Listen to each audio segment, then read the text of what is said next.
আসসালামু আলাইকুম ফ্রেন্ডস, সবাই কেমন আছেন? আশা করি আল্লাহর রহমতে সবাই ভালো আছেন। আমি আলহামদুলিল্লাহ অনেক ভালো আছি। তো আজকে দেখুন ঢেঁড়সের একটা অন্যরকম নতুন একটা রেসিপি দেখাবো। এত মজার, এত একবার খেলে আপনার বারবার খেতে মন চাইবো। এভাবে যদি ঘরে ঢেঁড়স থাকে বেঁচে যাওয়া, তো এখানে অনেকগুলো ঢেঁড়স আছে, এগুলো নষ্ট হয়ে যেতেছে। তো এগুলো কী করব এখন? তো এটার আমি একটা নতুনভাবে রান্না করব, সবাই দেখতে থাকুন। অনেক মজা একটা ঢেঁড়স, আর ঢেঁড়সে রয়েছে অনেক অনেক ক্যালসিয়াম, অনেক রকমের ভিটামিন। তো বেশি বেশি আপনারা ঢেঁড়স খাবেন, বাচ্চাদেরও খেতে দেবেন, কারণ এটা পিছলা জাতীয় জিনিস। তো এই যে দেখুন আমি কিছু রসুন কুচি, আর এটার মধ্যে আগে মাছ ভাজছিলাম, মাছের তেলে দিলে একটু অন্যরকম একটা গ্রান। তো মাছের তেলেই আমি এই ঢেঁড়সটা রান্না করব। তো এই যে দেখুন আমি রসুন কুচি দিয়ে দিলাম, আর পেঁয়াজ কুচি দিয়ে হালকা ভেজে নিয়েছি। তারপর এখানে হালকা মশলা, বেশি মশলা দেব না, কম মশলায় আমি এই ঢেঁড়সটা রান্না করব। এতটা মজা যে এই ঢেঁড়সে মানে এই থাকলে, রেসিপি থাকলে অন্য কিছুই লাগবে না আপনার। তো এই যে দেখুন আমি এখন একেবারে সবগুলো ভালো করে এটা মিক্স করে নেব এই মশলার সাথে। আর এটি অনেক কচি, একটু মানে বেশি না, অল্প একটু জাল দিলে গলে যাব। তো এই মজা, অনেক মজা এই ঢেঁড়সের রেসিপিটা। তো আমি এটা কীভাবে তৈরি করলাম সবাই ফুল ভিডিওটা দেখবেন, তাহলেই আপনারাও এই রান্না করতে পারবেন। তো এই যে কিছু কাঁচামরিচ দিয়ে দিলাম, একটু পানি দিয়ে দিলাম, হালকা ঝোল থাকবে, একবারে ভাজা ভাজা করব না, একটু মানে ঝোল থাকবে। খুবই মজা এই ঢেঁড়স রান্নাটা। তো এই যে দেখুন আমি পানি দিয়ে দিয়েছি, নিচে হালকা একটু ঝোল থাকবে, ঝোল থাকলে বেশি ভালো লাগে। তারপরে একটু জিরে গুঁড়ো দিয়ে দিলাম, দেখুন এটা অনেক মজা। তো আপনারা এইভাবে একবার রান্না করে খেয়ে দেখবেন, দেখবেন হাত চেটে পুটে খাইব সবাই। তো এই যে দেখুন আর একটু ঢেকে রাখলে গলে যাবে, কারণ এইটা মানে তরকারিটা, ঢেঁড়সের তরকারিটা মানে বেশি জাল দিতে হয় না, অল্প জালই হয়ে যায়। তো এই যে দেখুন হালকা নিচে চেপচেপা ভেজা, এটা ভাত দিয়ে মেখে খেতে এত মজা। ভিতরে মানে এই আমি ছোটো তো একটু বড় যেটা সেটা 2 টুকরো করছি, আর ছোটো করলে 1 টুকরো করছি। ভিতরে ফাঁকা দিয়ে ভিতরে রসটা মানে ঝোলটা ভিতরে গেছে, এটা যখন মুখে দিবেন দেখবেন অনেক জুসি লাগবে, মানে খাইতে অনেক মজা লাগবে। তো যারা ঢেঁড়স বা ভেন্ডি পছন্দ করেন তারা এইভাবে রান্না করে খেয়ে দেখবেন, অনেক ভালো লাগবে। খুবই মজার একটা রেসিপি। তারপরে এখানে আমি একটা জুস তৈরি করব। তো দেখুন এখানে 2টা আম নিয়েছি, স্মুদি আর কি, একটু ঘন করে। তো এখন তো অনেক গরম, এটা 1 গ্লাস খেলে আপনার মনটা একবারে তৃপ্তিতে ভরে যাবে। মানে যারা এখন অনেক গরমের মধ্যে সবারই ঠান্ডা কিছু খাইতে মন চায়।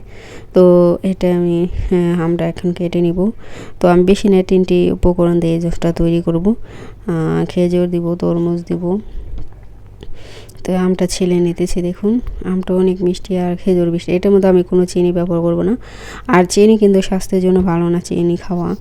তো যেহেতু খেজুর এখন সিজন, অনেক খেজুরের অভাব নেই। আর বিদেশে তো মনে করুন বড় বড় একটা খেজুর, মানে বাংলাদেশে তো ছোট ছোট থাকে, কিন্তু বিদেশে থাকে বড় বড়। তো এই যে দেখুন অনেক বড় বড় খেজুর, এগুলো মানে পাকছে কেবল, এটা কিন্তু শুকনা খেজুর না, পাকাই গাছে থেকে ছিঁড়ছে। তো এই যে দেখুন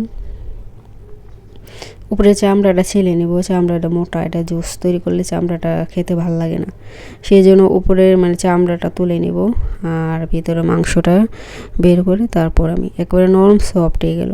আর এত মিষ্টি, একটা খাইলে মানে মুখে পুরো মিষ্টি হয়ে যায়। তো এই খেজুর দিয়ে দিলে আর চিনি লাগবে না, আপনি বেশি করে পানি দিয়ে যদি জুস তৈরি করবেন তারপর অনেক মিষ্টি লাগবে, মানে চিনি দরকার নেই। খেজুর তো অনেক রকম ভিটামিন, আর ডাক্তাররা বলে খেজুরে মিষ্টি খাইলে কোনো সমস্যা নেই। তো এটা আমাদের নবী রাসূল থেকে শুরু। আগে মনে করেন যখন এত খাওয়া দাওয়া ছিল না, এত খাওয়ান ছিল না, কিন্তু আরব দেশের মানুষ, বিদেশে আরব যারা সৌদি আরব, মানে বিদেশে যত আরবিয়ান কান্ট্রি আছে সব দেশে খেজুর আছে, আর তারা খেজুর খাই যে বেশি বা মানে বাঁচত, যদিও বা খাবার না থাকতো। আগের কোনো মানুষ বেশিরভাগ রুটি আর খেজুর খেত, মানে এই 2টা জিনিস তারা সবসময় খাইতো। তো এই যে খেজুরটা বাছ হয়ে গেছিলো, এখন আমি একটু তরমুজ দিয়ে দিলাম, তরমুজটা বিছি ফেলে দিতেছি, দেখুন একটু পরিষ্কার করে নিতেছি। তরমুজ দিব, এটা দিয়ে 3টা উপকরণ দিয়ে জুস তৈরি করবো আমি। খুবই মজা, যে গরম পড়ছে এরকম জুস খাইলে মনটা একবারে ভরে যায়।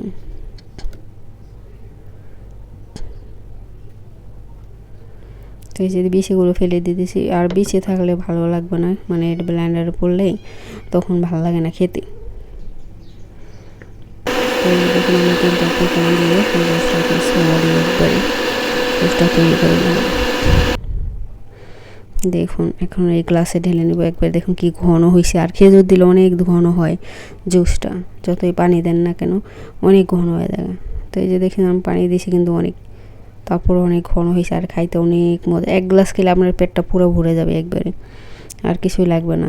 2-1 ঘন্টার মধ্যে খাওয়ার দরকার নেই, আর এটাই পেট ভরা থাকবে। তো এই যে দেখুন কত মজা স্মুদি হয়েছে। 2টা চেরি ফল দিয়ে দিলাম উপরে সুন্দর জেল লেগে। তো এই যে দেখুন কত সুন্দর হয়েছে জুসটা। 1 গ্লাস খেলে আপনার মন তৃপ্তিতে ভরে যাবে। তো এভাবে আপনারা ঘরে তৈরি করে খেতে পারেন, খুবই মজা। মানে গরমের ভিতরে বিশেষ করে, এখন তো অনেক গরম, সেই জন্য সবাই জুস খাইবেন বেশি বেশি। ঘরে যে যা থাকে তাই দেওয়া নেই খাইবেন, দেখবেন অনেক ভালো লাগবে। তো সবাই ভালো থাকবেন, সুস্থ থাকবেন। আল্লাহ হাফিজ।